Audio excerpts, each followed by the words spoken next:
आज हम पढ़ने जा रहे हैं क्लास इलेवेंथ का फिजिक्स पार्ट 2 यानी क्लास 11 फिजिक्स का जो पार्ट 2 है यानी खंड ख है उसको आज हम लोग पढ़ने जा रहे हैं। उसमें 4 यूनिट है, उसमें 4 यूनिट है। पहला यूनिट क्या है? यूनिट फर्स्ट क्या है? स्थूल द्रव्य के गुण। स्थूल द्रव्य के गुण पहला यूनिट है। और पहले यूनिट में जो मेरा पहला चैप्टर है वो है ठोसों के यांत्रिक गुण, और इसी को बोलते हैं हम लोग प्रत्यास्था, यानी ठोसों के यांत्रिक गुण को हम लोग बोलते हैं प्रत्यास्था। और इसका इंग्लिश हो जाएगा मैकेनिकल प्रॉपर्टीज ऑफ सॉलिड, और प्रत्यास्था का इंग्लिश हो जाएगा इलास्टिसिटी। अब ये ठोसों के यांत्रिक गुण को प्रत्यास्था मतलब कहते हैं क्यों, जैसे हम लोग उसमें इस चैप्टर में पढ़ेंगे क्या बेसिकली कि जो सॉलिड हैं, ठोस यानी जो सॉलिड है उसके जो मैकेनिकल गुण हैं, उसके जो इंटरनल मॉलिक्यूल्स हैं वो कैसे बिहेव करते हैं, इसका यूज हम लोग कहाँ कहाँ कर सकते हैं सॉलिड के। तो इस इन सब चीज़ों के बारे में हम लोग इस चैप्टर में पढ़ेंगे। तो इस चैप्टर को स्टार्ट करने से पहले हम लोग कुछ बेसिक डिफिनेशन देख लेते हैं। जैसे डिफॉर्म डिफॉर्म्ड यानी विरूपक, विरूपक या विरूपित।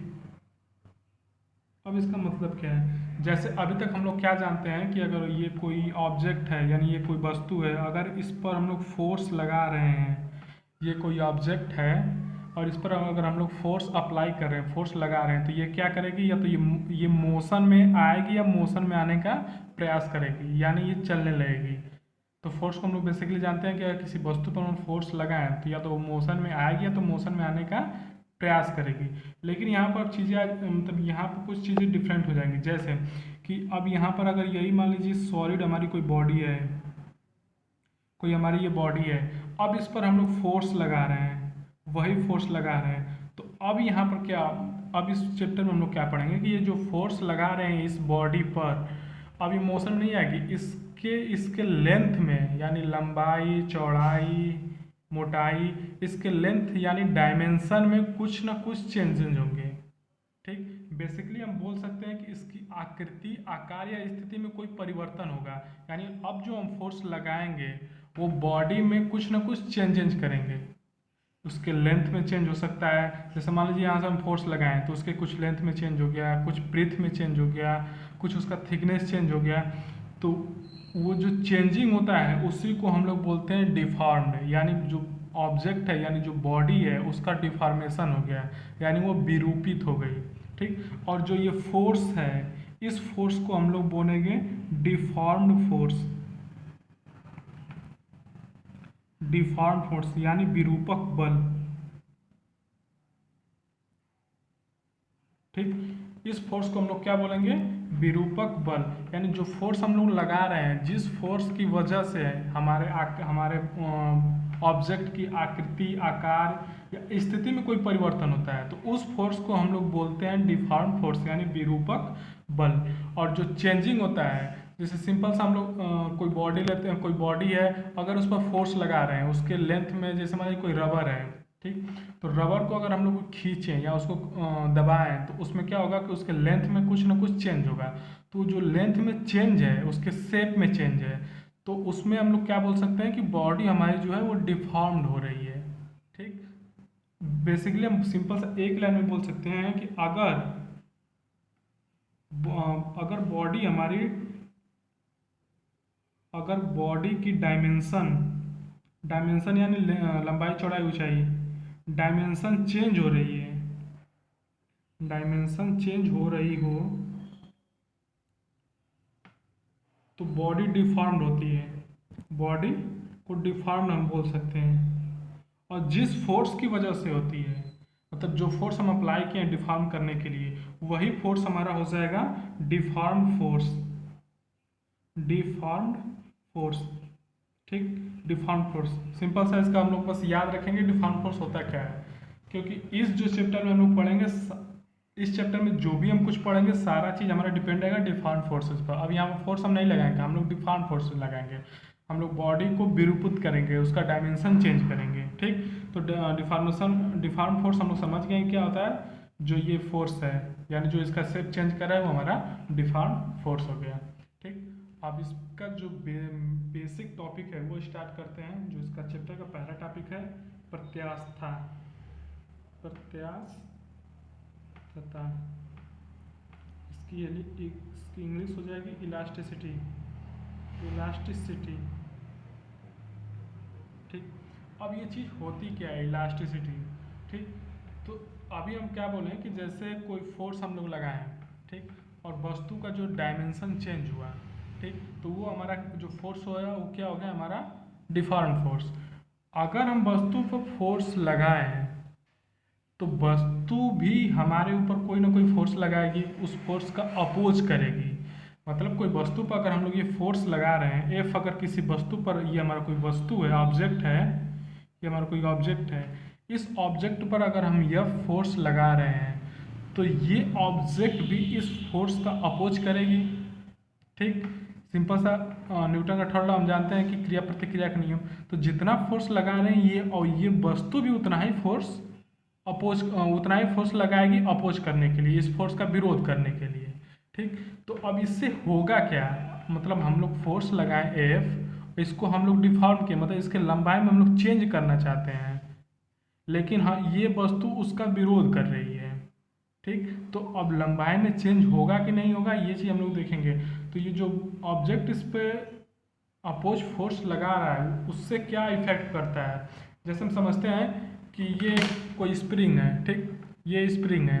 अब इस पर क्या है कि इस पर हम लोग फोर्स लगा रहे हैं, फोर्स मतलब इसको हम लोग खींच रहे हैं। ठीक, तो अभी हम बता देंगे कि कंप्रेशन फोर्स क्या होता है और टेंसाइल फोर्स क्या होती है, यानी तनाव बल और संपीड़न बल। तो पहले हम लोग समझते हैं कि स्प्रिंग में हो क्या रहा है। जैसे मान लीजिए ये स्प्रिंग है, इसकी कोई फिक्स डायमेंशन है, इसकी कोई फिक्स लेंथ है, इसकी फिक्स कोई डायमीटर है। ठीक, तो अब ये स्प्रिंग पर हम लोग फोर्स लगाएं, मतलब इसका डिफॉर्म फोर्स लगाएं, जो बाहरी बल है वो डिफॉर्म फोर्स है, हम इस पर डिफॉर्म फोर्स लगाएं तो इसको खींचें, तो इसको खींचे तो क्या हुआ, इसके लंबाई में चेंज हुआ। ठीक, ध्यान से इस चीज़ को समझना है कि जब हम लोग इसको खींचे तो इसको क्या हुआ, लंबाई में चेंज हुआ, यानी इसकी लंबाई में वृद्धि हुई। और जैसे ही फोर्स को हम लोग छोड़े ये पुनः अपने शेप में वापस आ गई, यानी कि हम लोग खींचे तो इतना इसकी लंबाई में वृद्धि हुआ और इसको छोड़े तो ये पुनः अपने शेप में वापस आ गया। तो इसी प्रॉपर्टीज को, इस स्प्रिंग की इसी प्रॉपर्टीज को हम लोग बोलते हैं इलास्टिसिटी। यानी वस्तु पर हम लोग जितना फोर्स लगाएं, ठीक, जब तक फोर्स लगाए रहे तब तक वस्तु डिफॉर्म्ड रहे, और जैसे ही फोर्स हटा लें वो अपने पुनः ओरिजिनल शेप में आ जाए, तो इसी को हम लोग बोलते हैं प्रत्यास्था, वस्तु की प्रत्यास्था। वस्तु कितनी प्रत्यास्थ है, कितनी इलास्टिक है, कितनी इलास्टिसिटी है। जैसे सिंपल सा एग्जांपल अगर हम लोग इलास्टिसिटी के लेते हैं तो सबसे पहले हम लोग रबर लेते हैं। ठीक, तो जैसे मान लीजिए कोई रबर है, अगर उसको खींचेंगे तो उसकी लंबाई में तुरंत कोई ना कोई चेंज होगा, और जब तक फोर्स लगाए रहेंगे तब तक वो लंबाई में चेंज उतना रहेगा, और जैसे ही फोर्स हटाएंगे वो पुनः अपने शेप को वापस ले लेगा। ठीक, वो पुनः अपने शेप को वापस ले लेगा। तो जो ये पुनः अपने शेप को वापस ले लेगा, जो ये प्रॉपर्टीज है ऑब्जेक्ट हमारे मटेरियल की, रबर की, वो उसको हम बोलते हैं इलास्टिसिटी, प्रत्यास्था, यानी वस्तु कितनी अधिक प्रत्यास्थ है। ठीक, तो हम लोग इसको क्या बोल सकते हैं, अगर छोटे से इसको समराइज करें कि यदि वस्तु पर, ध्यान से सुनिएगा, यदि कोई वस्तु पर, यानी स्प्रिंग हमारे लिए कोई वस्तु है, ठीक, तो इस वस्तु पर कोई बाह्य बल लगाएं या विरूपक बल लगाएं तो ये वस्तु उस बल के कारण कुछ चेंज करना चाहेगी, उस बल के कारण इस वस्तु पर कुछ ना कुछ चेंज होगा, इसके लंबाई चौड़ाई मोटाई जो भी है। ठीक, लेकिन ये वस्तु उस चेंज का विरोध करेगी। ठीक, जैसे हम फोर्स लगाएं इसके लंबाई में चेंज हुआ, लेकिन ये वस्तु अभी यहाँ क्या है, इसका विरोध कर रही है। तो विरोध करने से क्या होगा कि जैसे हम इसको छोड़ेंगे ये पुनः अपने वापस शेप में आ जाएगी। ठीक, तो अपोज यहाँ बताया था कि यहाँ ये इसका अपोज करेगी, इस फोर्स का। तो इस फोर्स का अपोज करने से क्या होगा कि वस्तु तुरंत वो अपने शेप में वापस आ जाएगी। इसी को हम लोग बोलते हैं वस्तु की इलास्टिसिटी, यानी प्रत्यास्था। तो सिंपल सा इसका डिफिनेशन देखें तो जो वस्तु फोर्स लगाने पर, डिफॉर्म फोर्स लगाने पर अपने आकृति, आकार या परिवर्तन या स्थिति में होने वाले परिवर्तन का विरोध करे। ठीक, यानी अगर हम लोग इसका फोर्स लगा रहे हैं तो ये इसकी आकृति चेंज हो रही है, आकार चेंज हो रहा है, इसका स्थिति चेंज हो रहा है, तो इसका ये विरोध करे। तो सिंपल सा हम लोग देख रहे हैं विरोध कर रहा है, जैसे हम छोड़ रहे हैं पुनः वो अपने ओरिजिनल शेप में आ जा रही है, तो ये चीज़ इसका विरोध कर रही है। तो इसी विरोध को और हम बल हटा लेते हैं पुनः ओरिजिनल शेप में आ जाए, तो इसी विरोध को हम लोग बोलते हैं प्रत्यास्था, इलास्टिसिटी। अब हम प्रत्यास्था का डिफिनीशन देख लेते हैं। वस्तु का वह गुण जिसके कारण वस्तु पर लगाए गए विरूपक बल, यानी ये जो फोर्स है वस्तु पर लगाया गया विरूपक बल को हटा लेने पर वस्तु पूर्ण अवस्था को प्राप्त कर लेती है अथवा प्राप्त करने का प्रयत्न करती है, प्रत्यास्था कहलाती है। ठीक, तो वही चीज बताया कि वस्तु का वह गुण, इस स्प्रिंग का गुण जो है क्या है कि अगर इसमें विरूपक बल लगाएं और इसको हटा लें तो ये अपने पुनः अवस्था को प्राप्त करने का प्रयत्न करती है, अपने पुनः अवस्था में प्राप्त आ जाती है, तो इसको हम लोग बोलते हैं प्रत्यास्था। ठीक, तो इसका एक और डिफिनीशन हम बोल सकते हैं कि वस्तु जो अपने डिफॉर्म होने का अपोज करे यानी विरोध करे। सिंपल सा बोल सकते हैं कि वस्तु अपने परिवर्तन का विरोध करे, वस्तु अपने परिवर्तन का विरोध करे, इसको भी हम लोग बोल सकते हैं प्रत्यास्था। सिंपल सी एक लाइन की डिफिनीशन बोल सकते हैं इलास्टिसिटी। ठीक, यानी जो हमारा वस्तु है वो अपने अपोज का विरोध कर रहा है, विरोधी तो कर रही है कि यहाँ जो फोर्स लगा रहे हैं इसको जैसे ही छोड़ रहे हैं पूरा ओरिजिनल शेप में आ जा रही है, तो ये क्या हुआ, वस्तु अपना उस परिवर्तन का विरोध कर रही है, इसको हम लोग बोलते हैं प्रत्यास्था। ये टॉपिक इस चैप्टर के लिए बहुत ही इंपॉर्टेंट है, इसलिए इसको हम लोग थोड़ा सा अच्छे से क्लियरफाई करेंगे कि इसमें कोई परिवर्तन होता कैसे है। और एक चीज हम लोग देखते हैं, यहाँ बोला है वस्तु का गुण यानी प्रॉपर्टीज। ठीक, अब ये वस्तु का गुण है, तो वस्तु का गुण मतलब वो पहले से उसमें है, ये कोई फोर्स नहीं है कि बढ़ेगा या घटेगा। तो जो मटेरियल का जो हमारा जो मटेरियल यानी वस्तु है, जो मटेरियल की प्रॉपर्टीज होती है, इस चीज को समझ लीजिएगा, जो मटेरियल की प्रॉपर्टीज होती है यानी गुण होती है जो वस्तु का, वो कभी चेंज नहीं होगा, ये कभी चेंज नहीं होगा। यानी अगर ये स्प्रिंग की प्रॉपर्टीज है कि इस पर फोर्स लगा के ये फोर्स लगाएंगे छोड़ेंगे तो ये वापस आ जाएगी, तो ये इसकी प्रॉपर्टीज है, ये रहेगी। जैसे रबर का है कि रबर को अगर हम लोग खींचें फिर छोड़ें तो वो पुनः अपने शेप में आ जाएगा, वो उसकी प्रॉपर्टीज है। जैसे लकड़ी हो गया, लकड़ी को हम खींच के उतना मतलब उसमें प्रत्यास्था नहीं दिखा सकते हैं, तो वो वस्तु की प्रॉपर्टीज है वो चेंज नहीं होती है। यह चीज़ नोट में याद कर लीजिएगा कि मटेरियल की जो प्रॉपर्टीज होती है वो चेंज नहीं करती है, ये फिक्स रहती है। ठीक, अब नेक्स्ट टॉपिक इसका देखते हैं इलास्टिक बिहेवियर यानी प्रत्यास्थ व्यवहार। तो अब इलास्टिक बिहेवियर में हम लोग वस्तु को 3 भागों में बांटते हैं। इलास्टिक बिहेवियर के आधार पर जो हमारा ऑब्जेक्ट है, जो हमारा बॉडी है, उसको तीन कैटेगरी में हम लोग बांटते हैं। तो पहला क्या होता है, प्रत्यास्थ। प्रत्यास्थ मतलब इलास्टिसिटी, इलास्टिक। ठीक, इलास्टिक हमारा प्रत्यास्था हो जाएगा, प्रत्यास्थ मतलब इलास्टिक। और दूसरा क्या होता है हमारा सुघट्य यानी प्लास्टिक। अभी समझेंगे ये सारी चीज़ें होती क्या हैं। ठीक, पहला हो गया इलास्टिक, दूसरा हो गया हमारा प्लास्टिक और दृढ़, तीसरा हो गया दृढ़, तो इसको बोलते हैं रिजिड। ठीक, अच्छा एक चीज़ हम लोग पीछे जो पढ़े हैं अभी हम लोग उसको फिर से रिकॉल कर लेते हैं कि जो प्रत्यास्था इलास्टिसिटी ये वस्तु की मटेरियल है, और जो वस्तु ऐसा करेगी मतलब कि जिस वस्तु में प्रत्यास्था रहेगा उस वस्तु को हम लोग बोलते हैं प्रत्यास्थ वस्तुएं। प्रत्यास्थ वस्तुएं यानी इलास्टिक बॉडी, यानी जो हमारे स्प्रिंग से हम एग्जांपल समझे थे, जो मेरा रबर है उसको हम लोग बोल सकते हैं इलास्टिक बॉडी। ठीक, इस चीज़ को थोड़ा सा ध्यान में रखिएगा। तो अब हम फिर उसी टॉपिक पे आते हैं, इलास्टिक बिहेवियर। इलास्टिक बिहेवियर के आधार पर हम लोग जानते हैं कि वस्तुएं 3 प्रकार की होती हैं, इलास्टिक, प्लास्टिक और रिजिड। तो सबसे पहले हम लोग पहला देखते हैं इलास्टिक बॉडी। ठीक, यहाँ पर इसका हिंदी लिख चुके हैं, उसको देखते रहिएगा। इलास्टिक यानी प्रत्यास्थ, इलास्टिक बॉडीज यानी प्रत्यास्थ वस्तुएं। तो ऐसी इसका डिफिनीशन अगर एक लाइन में लिखें सिंपल सा कि ऐसी वस्तुएं जो विरूपक बल यानी डिफॉर्म्ड फोर्स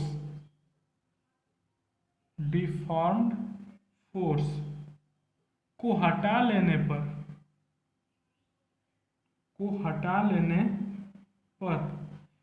पुनः अपने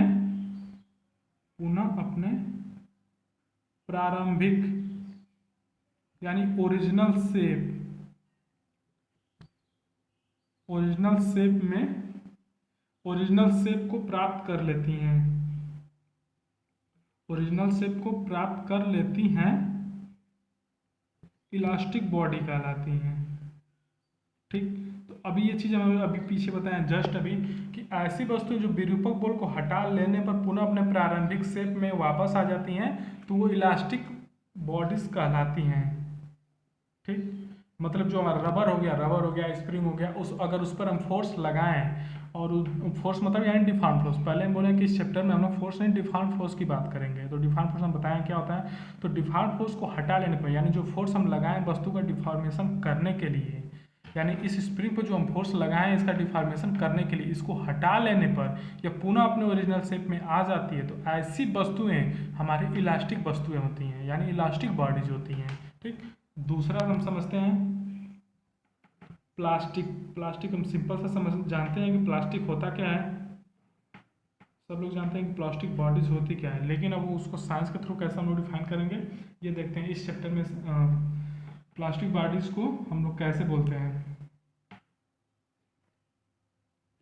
अब प्लास्टिक वस्तु क्या होती हैं, ये इसी डिफिनेशन में हम लोग लिखना चाहें तो इसमें लिख लेंगे ऐसी वस्तुएं जो डिफॉर्म फोर्स यानी विरूपक बल, हम हिंदी बोलते रहेंगे, डिफॉर्म फोर्स यानी विरूपक बल को हटा लेने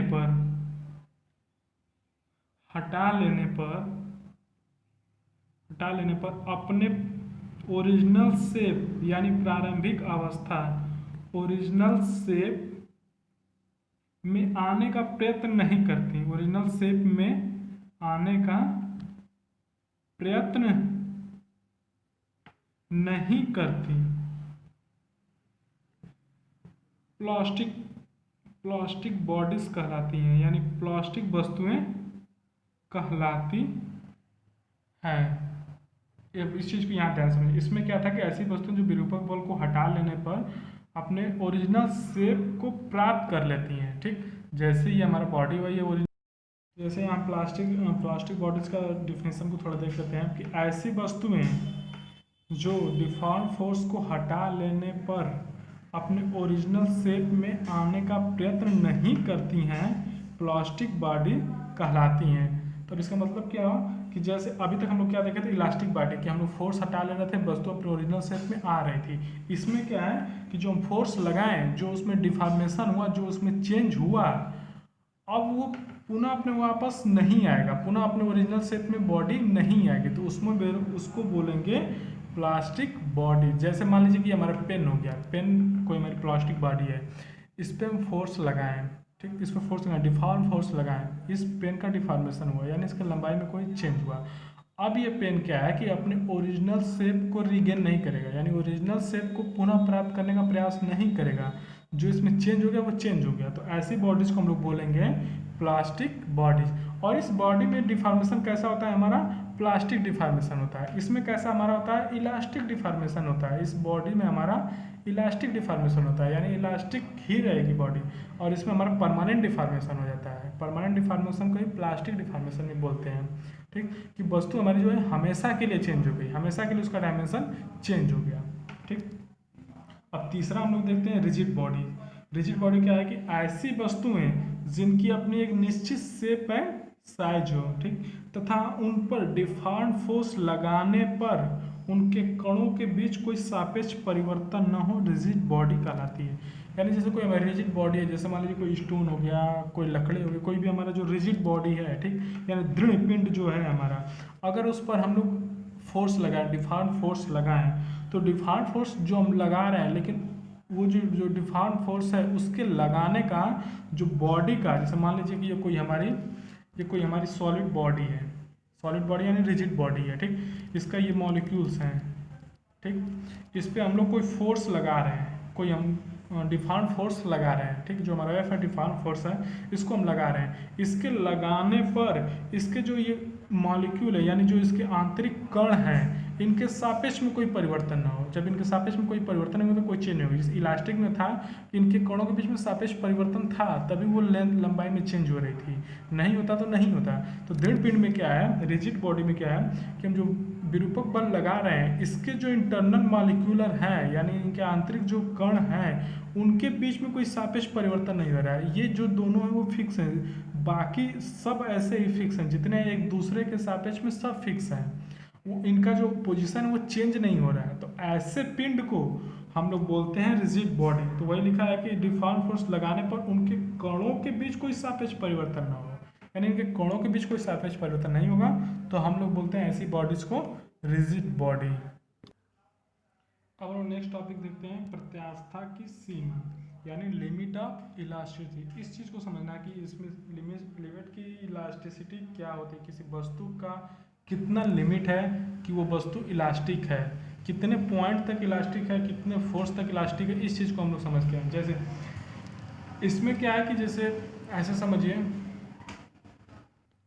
इस चीज़ को ऐसे समझिए जैसे हमारा कोई हमारे लिए ऑब्जेक्ट है, ये हमारा कोई ऑब्जेक्ट है, ठीक, ये हमारा कोई ऑब्जेक्ट है यानी बॉडीज़ है, इलास्टिक बॉडी है, ये इसको हम ले रहे हैं इलास्टिक बॉडी, क्योंकि हम लोग पढ़ रहे हैं लिमिट ऑफ इलास्टिसिटी, इसको ले रहे हैं इलास्टिक बॉडी, ठीक। इस पर हम कोई फोर्स F लगा रहे हैं, हम कोई फोर्स F लगाएं, ठीक, F लेट सपोज मान लीजिए कि हम F फोर्स लगा रहे हैं इस बॉडी पे, तो इस डिफॉर्म फोर्स के कारण इस वस्तु में कोई ना कोई चेंज आएगा। अभी हम लोग पढ़ेंगे कोई ना कोई चेंज आएगी, डिफॉर्मेशन आएगी। तो मान लीजिए कि वो डिफॉर्मेशन कुछ इतना होता है, और जैसे ही फोर्स हटा लेते हैं, ये डिफॉर्मेशन जो है हमारा, जो इतना डेल्टा एल मान लेते हैं, डेल्टा एल इसके लेंथ में परिवर्तन है, ये डेल्टा एल जो है ये पुनः वापस आ जा रहा है, मतलब पुनः वो रिगेन कर रहा है एफ को रिमूव करने पर, मतलब एफ फोर्स को हटाने पर वो पुनः अपने शेप में आ जा रहा है। फिर दूसरी बार हम लोग क्या किए कि दूसरी बार वही बॉडी हमारी है, वही बॉडी है, उस पर हम इससे ज़्यादा फोर्स लगाएं, यानी मान लीजिए कि हम F1 लगाएं, जो F1 है, जो F1 है वो हमारा F से बड़ा है, यानी F1 जो है F से बड़ा है। अब हम लोग F से बड़ा F1 फोर्स लगाएं उसी बॉडी पे, तो अब मान लीजिए कि अब क्या हुआ कि अब थोड़ा सा और ज़्यादा डिफॉर्मेशन हो गया, मान लीजिए इतना कुछ डिफॉर्मेशन हो गया, मान लीजिए डेल्टा L2 हो गया, ठीक, डेल्टा L2 इसकी लंबाई में चेंज हो गया। और अगर फिर उसके बाद क्या हुआ कि हम F1 फिर से हटा लिए, F1 को फिर से रिमूव कर लिए, तो ये फिर से अपने ओरिजिनल शेप में आ जाए, फिर से पूरा का पूरा ये अपने ओरिजिनल शेप को फिर से ले लें, यानी फिर से इसकी लंबाई इतनी ही रह जाए जब हम लोग फोर्स हटाएं। तीसरी बार क्या हुआ, तीसरी बार अगर F2 ले लें, वही बॉडी रहे, अब F2 F1 से भी ज़्यादा हम लोग फोर्स लगाएं, मतलब F1 से ज़्यादा फोर्स लगाएं, तो अब क्या हुआ कि अब ये बॉडी का कुछ ज़्यादा ही डिफॉर्मेशन हो गया, जो इसकी लिमिट थी वो उसकी लिमिट पार हो गई, यानी जो इसका बॉडी है उसका डिफॉर्मेशन ज़्यादा हो गया, मान लीजिए कि डेल्टा L3 हो गया। अब क्या है कि इस फोर्स को हम लोग हटा रहे हैं, तो ये बॉडी ऐसे ही अपने शेप में रह जा रही है, ये वापस नहीं आ रही है। इस चीज़ को ध्यान समझिएगा, यहाँ क्या था कि बॉडी पर हम फोर्स लगाएं F, डिफॉर्मेशन फोर्स, कोई चेंज हुआ डेल्टा L, फोर्स हटा लिए, ये डेल्टा L पुनः वापस फिर से अपने शेप में आ गया। फिर दूसरी बार क्या किया प्रैक्टिकल में हम कि उस फोर्स को और बढ़ा दिए, जैसे मान लीजिए यहाँ 100 किलो न्यूटन लगाए थे, यहाँ 110 न्यूटन लगा दिए, यहाँ 100 न्यूटन लगाए, फोर्स का यूनिट न्यूटन होता है, तो यहाँ 110 न्यूटन फोर्स लगा दिए। इसमें क्या हुआ कि इसमें थोड़ा सा और ज़्यादा चेंजिंग हुआ, लेकिन इसमें भी क्या था कि हम फोर्स हटा रहे हैं तो ये पुनः ओरिजिनल शेप में आ जा रहा है। और तीसरी बार क्या हुआ कि मान लीजिए हम लोग 125 न्यूटन फोर्स लगा दिए, ठीक, तो ये क्या है कि इसमें कुछ ज़्यादा डिफॉर्मेशन हो गया, इसके ज़्यादा लंबाई में चेंज हो गया, और ये डिफॉर्मेशन फोर्स हटाने पर वापस नहीं जा रही है, जो ये डिफॉर्मेशन है फोर्स हटाने पर वापस अपने शेप में नहीं जा रही है, ये डिफॉर्मेशन परमानेंट डिफॉर्मेशन हो जाए जब, तो इसको हम लोग बोलते हैं प्रत्यास्था की सीमा। अब सीमा मतलब क्या हुआ कि जैसे इस चीज़ को हम लोग समझ लिए कि मतलब लगाते जाए फोर्स बढ़ाते जाएं, और एक लिमिट ऐसी है, एक सीमा ऐसा है कि जहाँ से लगाने पर वो फोर्स थोड़ा सा भी इंक्रीज करे वहाँ से, तो वस्तु तुरंत परमानेंट डिफॉर्मेशन हो जाए। जैसे मान लीजिए कि हमारा 100 न्यूटन पर वस्तु इलास्टिक है, यानी इलास्टिक मतलब पूरा ओरिजिनल शेप में आ जा रही है, 100 न्यूटन पर भी वस्तु इलास्टिक है, 105 न्यूटन लगा रहे हैं तो भी वस्तु इलास्टिक है, पूरा वापस आ जा रही है। और 106 न्यूटन लगा रहे हैं तो वस्तु अपने ओरिजिनल शेप में नहीं आ रही है। जितना डिफॉर्मेशन हुआ उतना वो डिफॉर्मेशन परमानेंट डिफॉर्मेशन हो गया। तो हम लोग क्या बोलेंगे कि जो वस्तु का 105 न्यूटन फोर्स था, ये हमारा उस वस्तु के लिए इलास्टिक लिमिट हो जाएगी। इलास्टिक लिमिट, इस चीज का मतलब समझिए, इलास्टिक लिमिट मतलब इतने फोर्स तक ही वस्तु इलास्टिक है। मतलब इतने फोर्स तक वस्तु को अगर हम लोग इतना फोर्स या इससे कम फोर्स लगाएं तो वस्तु अपने ओरिजिनल शेप को फिर से रिगेन कर सकती है, फिर से प्राप्त कर सकती है। लेकिन जैसे ही इससे ज़्यादा फोर्स बढ़ाएंगे 105 से, तो वस्तु, हम एग्जांपल के लिए बस ये न्यूमेरिकल वैल्यू लेकर समझाने की कोशिश किए हैं कि चीज़ें समझ में आ जाएं। ठीक, ऐसा मतलब ये नहीं कि ऐसा ही होगा, बस ये एग्जांपल है कि जैसे वस्तु मान लीजिए हम 106 न्यूटन फोर्स लगाएं, वो वस्तु हमेशा के लिए परमानेंट डिफॉर्मेशन हो जाए, मतलब हमेशा के लिए वो वैसा उसका शेप हो जाए और वो वस्तु ओरिजिनल शेप में ना आए, तो वो हमारी क्या होगी, प्रत्यास्था की सीमा होगी, यानी लिमिट ऑफ इलास्टिसिटी। ठीक, अगर इसको अगर प्रैक्टिकली देखा जाए तो जैसे मान लीजिए ये हमारा स्प्रिंग है। ठीक, अभी हम लोग स्प्रिंग में देखे थे, इस चीज़ को ध्यान से यहाँ देखिएगा, पूरा प्रैक्टिकल। ठीक है, एक तरह से प्रैक्टिकल, जैसे मान लीजिए कि हम यहाँ पर एफ था, एफ फोर्स लगाएं। ठीक, इसको हटा, इसके लंबाई में जैसे मान लीजिए एफ फोर्स है, ठीक, ये ऑब्जेक्ट है और इस पर एफ फोर्स लगाएं, इसके लंबाई में कुछ चेंज हुआ डेल्टा L1 और हम फोर्स रिमूव कर लिए, जैसे बताएं वैसे बता रहे हैं बिल्कुल। ठीक है, फोर्स रिमूव कर लिए, डिफॉर्मेशन फोर्स को रिमूव कर लिए, ये डेल्टा L जो मेरा डिफॉर्मेशन हुआ था, इसको ये पुनः वो अपने ओरिजिनल शेप में आ जा रही है। ठीक, दूसरी बार क्या हुआ, हम F1 फोर्स लगाएं, F से ज़्यादा फोर्स लगाएं, तो इसमें क्या है कि ज़्यादा इलांगेशन हुआ। लेकिन मान लीजिए डेल्टा L2 हुआ और इसको छोड़ रहे हैं तो भी ये अपने ओरिजिनल शेप में आ जा रही है। तीसरी बार क्या हुआ कि हम इस पर बहुत ज़्यादा फोर्स लगा दिए, कुछ ऐसा। ठीक, तो अब इसमें क्या हुआ कि वस्तु का इतना डिफॉर्मेशन हुआ और इसको हम छोड़ रहे हैं तो वस्तु ओरिजिनल शेप में नहीं आ रही है। मतलब पहले जो हमारा ऑब्जेक्ट था इतना था, अब क्या है, मतलब कि इसका डिफॉर्मेशन हो गया। अभी हम लोग क्या किए कि ज़्यादा फोर्स लगा दिए, परमानेंट डिफॉर्मेशन हो गया। अब यहाँ से वस्तु क्या है, वापस नहीं आ रही है, तो इसको हम लोग बोलेंगे परमानेंट डिफॉर्मेशन। और यही हमारी जो होती है प्रत्यास्था की सीमा होती है कि उस सीमा के अंदर, मतलब उस सीमा के अंदर जहाँ तक वस्तु ओरिजिनल शेप में आ जाए, मैक्सिमम, मतलब मैक्सिमम फोर्स हम लगाएं और वस्तु हमारे ओरिजिनल शेप में आ जाए, तो वहाँ तक हमारी इलास्टिक लिमिट होती है, प्रत्यास्था की सीमा होती है। ठीक, तो चीज़ें समझ में आ गई, ये यहाँ पर परमानेंट डिफॉर्मेशन हो गया, अब ये पुनः अपने ओरिजिनल शेप में नहीं आएगा। तो अब इसका हम लोग डिफिनीशन देख लेते हैं। अब इसका हम लोग डिफिनीशन को देख लेते हैं। प्रत्यास्था की सीमा का विरूपक बल का वह अधिकतम मान, यानी विरूपक बल का वह अधिकतम मान जिसके लिए किसी वस्तु में प्रत्यास्था का गुण विद्यमान रहता है। ठीक, उस वस्तु के पदार्थ की प्रत्यास्था की सीमा यानी elastic of limit of elasticity कहलाती है। मतलब विरूपक बल का वह अधिकतम मान, वही हम बताएं कि वह अधिकतम मान, यानी जो 105 न्यूटन लेकर हम समझाए थे कि जिस पर वस्तु में प्रत्यास्था का गुण विद्यमान था, यानी वह अधिकतम मान जहां हम फोर्स लगाएं और वस्तु अपने ओरिजिनल शेप को प्राप्त कर ले, वही हमारा प्रत्यास्था गुण है। प्रत्यास्था का गुण वही है हमारा कि वस्तु ओरिजिनल शेप को प्राप्त कर ले, यानी वो मैक्सिमम बल जहां पर लगाने के बाद हमारी वस्तु ओरिजिनल शेप को भी प्राप्त कर ले, तो वो हमारी क्या होती है, वस्तु की प्रत्यास्था की सीमा यानी लिमिट ऑफ इलास्टिसिटी होती है या कहलाती है। ठीक, प्रत्यास्था की सीमा को और डिटेल में समझेंगे हम इस चैप्टर के नेक्स्ट टॉपिक जो आगे कुछ इसमें ग्राफ्स हैं, तो उस ग्राफ्स के थ्रू हम इसका जो सीमा है उसको अच्छे समझेंगे कि प्रत्यास्था की सीमा कहाँ तक होती है, ग्राफ में एग्जैक्ट पॉइंट तक। ठीक,